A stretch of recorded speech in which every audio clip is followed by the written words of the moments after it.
आज में sports show में ऑफ कोर्स एजेंडा है पाकिस्तान टूर ऑफ इंग्लैंड। खबरें ये हैं कि 5 अगस्त से फर्स्ट टेस्ट शुरू होगा साउथहैम्पटन में। बाय द वे अभी एक ऑफिशियल मीटिंग फ़ोन मीटिंग होगी पाकिस्तान क्रिकेट बोर्ड और इंग्लिश क्रिकेट बोर्ड के दरमियान, जिसमें कॉन्ट्रैक्ट भी साइन होगा। उसकी भी अब डिटेल्स कुछ सामने आ रही हैं। ऑफ कोर्स टूर करीब है और अब ये बातें हो रही हैं कि प्लेयर्स जो है थोड़ा मोहतात रह रहे हैं, they looking care of the fitness, not practising a lot. और इनसाइड बहुत सारी खबरें भी हैं कि इनसाइड न्यूज़ ये है कि जो चार्टर्ड प्लेन होगा, जो हमें पता चल रहा है बातें, इंश्योरेंस प्रीमियम सबका ईसीबी ख्याल रखेगी। तो ऑफकोर्स ये हम लोग अपने एक्सपर्ट से मालूम करेंगे। सबसे पहले अपने पैनल से आपको इंट्रोड्यूस कर लेती हूँ। मेरे साथ मौजूद है क्रिकेट सिकंदर बट्स, thank you so much for joining us Sikandar. और उनके साथ हमारे senior sports journalist and program score के host Syed Yahya Husaini and former cricketer Mahmood Hamid ने हमें भी ज्वाइन किया है। बहुत शुक्रिया आप तीनों का। जी आप शुरू करो, उससे पहले जो है मेरी तरफ से मैं चाहूँगा हम सब की तरफ से शाहिद अफरीदी की सेहत के लिए हम दुआ गोएं, और अगर याया को उनके बारे में कुछ इतला है कि उनकी तबीयत कैसी, वो हमें ज़रूर बताएं। मेरी तरफ से और हम जो सारे यहाँ मौजूद हैं उन सब की तरफ से उनको बेस्ट विशेष हैं कि वो जल्दी सेहतियाब हो जाए। बिल्कुल, और पूरी जितने भी क्रिकेट फैमिली से प्लेयर्स हैं सब ने उनको बहुत विशेष दिए हैं। अब लाला भी होप एंड प्रे भाई आप जल्दी से ठीक हो जाए। आप इतना ज़बरदस्त काम कर रहे थे, so you can not be out, आपको वापस आना पड़ेगा इंशाल्लाह से। सो याया पहले आपके पास आ जाती हूँ। तो आज जो बात हो रही है कि आज ईसीबी और पीसीबी के दरमियान जो एक फ़ोन मीटिंग होगी, क्या today is the final day के कॉन्ट्रैक्ट साइन हो जाएगा और सब चीज़ें और स्केड्यूल वगैरह सब फिट हो जाएगा? जी ठीक कह रही हैं फातिमा आप, और क्योंकि हम तो ये प्रोग्राम दोपहर में रिकॉर्ड कर रहे हैं और आपको पता है कि चीज़ें बहुत तेज़ी के साथ तब्दील होती हैं, तो जब ये प्रोग्राम ऑन एयर हो रहा हो ऐसा ना हो कि हर चीज़ तय हो चुकी हो। तो मैं आपसे यही कहूँगा कि इस टॉपिक को अगर होल्ड कर लें तो ज़्यादा मुनासिब होगा, क्योंकि अगर हम इसके ऊपर बात कर लें और उसके बाद जब अपडेट आ जाए तो ये हमारा टॉपिक पीछे रह जाएगा। अच्छा चले सही है, ठीक है।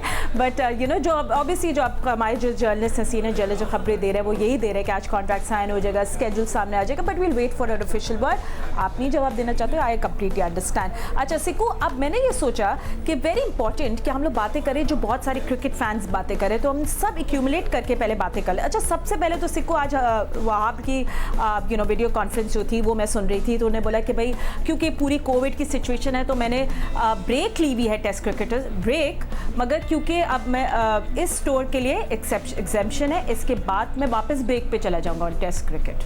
टेस्ट क्रिकेट के ब्रेक पे चले जाएंगे? हाँ, इज ऑन अ ब्रेक। समझ में नहीं आई बात, मतलब ये कि उन्होंने तो मना कर दिया था ना टेस्ट क्रिकेट खेलने से। हाँ, तो ये सर आप ऑन अ ब्रेक दोबारा आने खेलने के लिए। हाँ, तो खैर ये उनकी मर्जी है, सिर्फ इस सीरीज के लिए। इस सीरीज के लिए बहुत मेहरबानी उनकी, thank you very much sir, बड़ा नवाजिश करम, शुक्रिया आपका। मगर ये कि ये एक अजीब सी बात है, इस तरह नहीं होना चाहिए कि एक प्लेयर जो है अपनी मर्ज़ी से आए, अपनी मर्ज़ी से जाए। देखिए इसके अंदर सबसे बड़ा इशू ये हो जाता है कि जो सेलेक्टर होता है, टीम मैनेजमेंट होती है, जो क्रिकेट बोर्ड होती है, वो एक अपना प्लान कर रही होती है कि ये लड़का खेलेगा, ये लड़का नहीं खेलेगा, ये अवेलेबल है नहीं है। अगर आप इस तरह अपना मूड के हिसाब से चलेंगे तो इट्स नॉट फेयर। आपको एक लाइन ड्रॉ करनी है कि मैंने खेलना है या नहीं खेलना। मोहम्मद आमिर ने कह दिया मैं नहीं खेल रहा, उनके कोई फैमिली इशूज़ हैं, वो नहीं जा रहे, फेयर इनफ, ख़त्म होगी बात, वो अपनी जगह पे, ये बेहतर होता है। अब आप ये कह रहे हैं कि नहीं चले मैं इस टूर के लिए खेल लूँगा, दिस इज़ नॉट फेयर। मैं समझता हूँ ये ज़्यादती की बात है और इसके अंदर जो है आपको खेलना चाहिए। बाद में आप टीम सिलेक्शन की भी बात करेंगे, उस पर मैं बाद में बात करूँगा, मगर मेरे हिसाब से वहाँ आपको एक फ़ैसला कर लेना चाहिए। बिल्कुल महमूद, मुझे थोड़ा सा हंसी भी आती है। एक जगह एक ऐसे प्लेयर्स हैं जो डोमेस्टिक में परफॉर्म करे जा रहे हैं, वो खेलना चाहते हैं मगर आप उनको नहीं खिला रहे, और एक तरफ एक प्लेयर है जो कह रहा है मैं खेलना ही नहीं चाहता हूँ, आप उसको कह रहे हैं नहीं भाई तो मुझे खेलना पड़ेगा। What a funny situation is this. बिल्कुल एब्सोल्युटली राइट। अब मैं जिस तरह की मैं ये देख रहा हूँ, जिस तरह की टीम बनी है, और वाकई जब वावरिया खेलना नहीं चाह रहा अपनी मर्जी से, वो क्या टेस्ट क्रिकेट खेलेंगे, अपनी मर्जी से नहीं खेलेंगे, तो इसका मतलब फेलियर तो हमारे क्रिकेट बोर्ड का या हमारी जो सिलेक्शन कमेटी है उसका फेलियर आता है कि आपके पास ऐसे बॉलर भी आपने तैयार नहीं किए कि अगर उनकी एब्सेंस के अंदर वो इस वक्त करामत हो। अब आप जो है वहाँ पर आपको इंसिस्ट कर रहे हैं कि वो टेस्ट क्रिकेट खेलें, उसके बाद भी वो कह रहे हैं कि मैं उसके बाद भी गैप लूंगा। तो मतलब अपनी ख्वाहिशात के ऊपर अगर आप क्रिकेट खेलेंगे तो ये तो फिर मुल्क के साथ भी ज्यादती है, और फिर आने वाले वक्तों में आपके पास फिर बॉलर आपको तैयार नहीं मिलेंगे। तो मेरे ख्याल से ये सारी चीजें सोचने वाली हैं। तो जब एक दफा मना कर दिया उसने टेस्ट क्रिकेट खेलने से, तो why you inducted in the test squad? तो ये देखना पड़ेगा और मिसबाह उल हक को ये सारी चीज़ों को सोचना है इन फ्यूचरिस्टिक किस तरह हमने टीम को लेकर चलना है, हमने किस तरह प्लेयर्स बनाने हैं। और जैसे आप हैदर अली को जब डाल सकते हैं टीम के अंदर, तो आप किसी यंग फास्ट बॉलर को उसमें भी डाल लेते हैं। जब आप 29 का स्क्वाड लेकर जा रहे हैं, आप 30 का स्क्वाड बना लें। लेकिन इस तरह तो फिर किसी की ख्वाहिशत के ऊपर मेरे ख्याल से जो है वो इस तरह क्रिकेट नहीं हो सकती। एंड यू नो या इज़ इंटरेस्टिंग, क्योंकि जैसे हमारी कुछ स्क्वाड अनाउंसमेंट होती है, कुछ होता है तो बहुत ज़्यादा बहस शुरू हो जाती है, सब जर्नलिस्ट सब लोग अपनी बातें करते हैं, मज़ा आता है पढ़ के कुछ कमेंट्स। तो मैंने रमीज़ राजा का भी गुफ्तगू सुन रही थी, तो उन्होंने बोला कि भाई मिसबाह को मैं सिलेक्शन में he is given him 5 out of 10, 5 number दिया उन्होंने और रिपोर्ट कार्ड में, और कहा है कि मिसबाह की जो पुरानी अप्रोच है विद ओल्ड फेसेस, ये थोड़ी अब बात ही पुरानी हो रही है। यू नो आई थिंक वो इशारा करे थे हफीज़ और मलिक की इंडक्शन के ऊपर। फातिमा, एक बार फिर अपने लबों को जुम्बिश दी रमीज़ हसन राजा साहब ने, लेकिन अब माजी में वो बैक कर चुके हैं। माजी में वो फ्रंट फुट पर आने के बाद जो है बैक फुट पर चले गए। तो अभी उन्होंने नाम तो नहीं लिया इनका, लेकिन जहाँ तक बात है मिसबाह उल हक की के 10 में से 5 नंबर उन्होंने सिलेक्शन के दिए हैं। मेरा ख्याल है कि मिसबाह उल हक इस क्रिकेट बोर्ड के लिए डिज़ास्टर ही हैं। इंतहाई माजरत के साथ मुझे ये कहना पड़ रहा है। और अभी जो आपने बात की वहाब रियाज की, ये तो मजाक है पाकिस्तान क्रिकेट के साथ। एक आदमी ये कह रहा है कि जी इस टूर के बाद मैं फिर वापस जो है रेस्ट पर चले जाऊँगा। 28 जून को अपनी 35वीं सालगिरह सेलिब्रेट करेंगे वहाब रियाज। और इस दौरे में होता ये है कि हमारे खिलाड़ी इंग्लैंड की कंडीशन में और अपने कोचेस के साथ उनको कम टाइम स्पेंड करने को मिलता है। मेरा सबसे बड़ा पॉइंट ये था कि आपने पिछले 7 महीने में मोहम्मद मूसा को जो है वो टीम के साथ रखा, अब आपने उनको जो है वो रिज़र्व खिलाड़ियों में डाल दिया। आपके पास 2 बाएं हाथ से गेंद करने वाले बॉलर्स इस 10 फास्ट बॉलर स्क्वाड में मौजूद हैं। एक आपके परमानेंट पार्ट हैं शाहीन शाह अफरीदी, दूसरे उस्मान खान चिनबारी हैं। उनको आपने रखा है तो उनके ऊपर आप ज़्यादा होमवर्क करते। अगर वहाब रियाज आपके साथ फ्यूचर में नहीं है तो आपको उनकी ज़रूरत नहीं है। आपको टेस्ट टीम की बॉलिंग अगर उठाकर देखनी है, शाहीन है, अब्बास हैं, नसीम आपके पास मौजूद हैं, फिर आपने सुहेल खान को रखा है, फिर आपने इमरान खान को रखा है।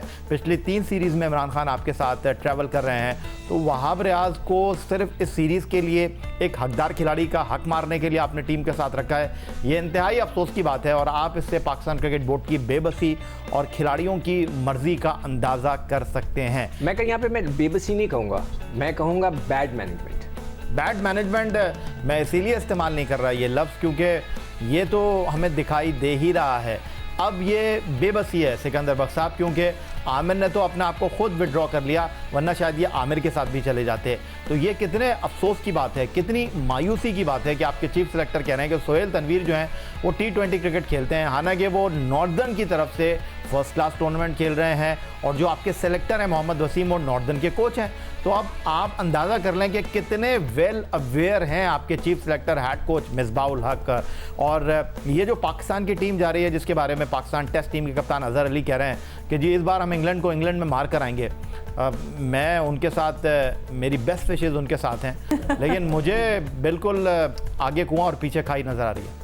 ठीक है, अब देखिए सिक्कू जैसे वो परफॉर्म करते हैं कुछ, ये तो थोड़ी सी अब आगे की बात है, बट ऑफ कोर्स हमारी जब बातें शुरू हो जाती हैं, अब जो बातें ट्रेंड कर रही है वो यही है, जो मोटी मोटी बातें हम लोग कह रहे हैं। यू नो मूसा, एक तो कि रिजर्व में रखने से आप सेटिस्फाई नहीं कर रहे हैं किसी को भी। ठीक है, मूसा खान आपके कायदे आजम ट्रॉफी के टॉप 3 बॉलर्स, मतलब नुमान, बिलाल आसिफ है, जफर गोहर है, फिर इमरान बट जिन्हें 934 रन बनाए, ऑल दीज प्लेयर्स, इनका क्या होगा? या तो फिर सिक्को, फिर बात ये मैं भी एज ए फैन बोलूंगी फिर छोड़ दे डोमेस्टिक क्रिकेट। बिल्कुल सही है। मैं भी यही कहूँगा कि ये अब फर्स्ट क्लास क्रिकेट को ख़त्म कर दिया, वैसे ही आपने ख़त्म कर दिया है, डिपार्टमेंट ख़त्म कर दिए हैं, लड़के सड़क पे आए हुए हैं और ये पाकिस्तान की क्रिकेट की डार्केस्ट हिस्ट्री होगी। ये मतलब तारीख जो है ये सियाह तारीख होगी कि जिसने आपने लड़कों की रोज़ी आपने छीन ली है। एक तरफ तो प्राइम मिनिस्टर कहते हैं कि हमने जाके गरीबों की मदद करनी है, डेली वेजेस वालों की मदद करनी है, लॉकडाउन नहीं करना, ये नहीं करना, गरीब गरीब गरीब, और आपने जो है सारे क्रिकेटर्स को सड़क पे लाके खड़ा कर दिया है। This is totally unfair.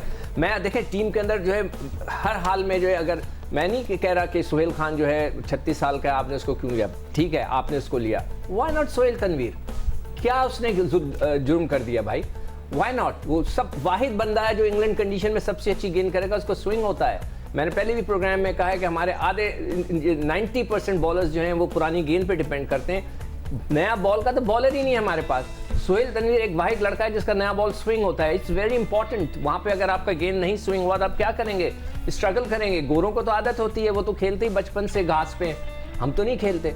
Imran Khan वगैरह को तो मेरे ख्याल से इन्होंने लेकर गए कि जाके वहाँ पे प्रैक्टिस कराएं। मूसा इतना जबरदस्त बॉल कर, मतलब जबरदस्त तो नहीं चले, तेज तो बॉलर था, यंग था, एक्साइटिंग प्रोस्पेक्ट है। इमरान खान को ले जाने की क्या जरूरत थी? उसको ले जाते। दोस्तियां निभा रहे हैं तो वो अलग बात है। मूसा का मैं बहुत हैरान हूं। अब आप रिजर्व खिलाड़ियों में देख लें, वही उस्मान कादिर। यार क्या चीज है भाई? उस्मान कादिर क्यों है उधर? एहसान अली रिजर्व्स में, भाई कम से कम बच्चे का नाम रिजर्व में होता है तो वो थोड़ा होता है। एहसान अली कंप्लीट फेलियर, उनको तो कोयटा ने भी नहीं खिलाया। बिलाल आसिफ 38 साल की उम्र है, आप उनको आप ले जाएंगे, एक रिजर्व में रखा है। यार खुदा का खौफ करो। आपको रखना है तो मतलब है कि यंगस्टर्स को तो रखो। इमरान भट्ट ने जो 900 रन किए वो तो ज़ाया हो गए ना। क्या किया आपने? मतलब ये कि मैं सवाल पूछना चाहता हूँ ये मिसबा साहब से, दूसरों से, भाई आप एक जुल्म कब तक करोगे? महमूद ठीक है, Sikku will come back to right after. Mahmood आपका भी क्या इस पे स्टांस है? जैसे सिक्कू ने अच्छा वैलिड पॉइंट किया कि सोहेल तनवीर को क्यों नहीं खिला रहे फिर आप, उनका क्या कसूर है? जी महमूद आपसे बात करें। हाँ फातिमा, इसमें मैं थोड़ा सा ये बात करूंगा सिक्कू भाई की कि देखें, जब आप कोई स्क्वाड जब तरतीब दे रहे होते हैं, देखिए सिर्फ स्विंग ही नहीं होती। मेरे ख्याल से मैं इस पे थोड़ा सा अलग बात करूंगा कि सोहेल तनवीर की पेस भी तो मैटर करेगी कि आपको स्विंग बॉलर चाहिए तो उसकी पेस भी मैटर करेगी। आई थिंक टेस्ट क्रिकेट के लिए अब सोहेल तनवीर नहीं, आपके पास और आपने आज जो इसका नाम लिया है बच्चे का, वो आपके करामत हो सकता है। महमूद मैं जो हूँ सोहेल तनवीर को T20 के लिए बात कर रहा हूँ। इस वक्त पूरा स्क्वाड में चला गया। I am not talking about test cricket के लिए ही इज नॉट फिट इन नहीं होता। मैं T20 की बात कर रहा हूँ। हाँ T20 के लिए तो वो डेफिनेटली वो उसको होना चाहिए, मैं समझता हूँ।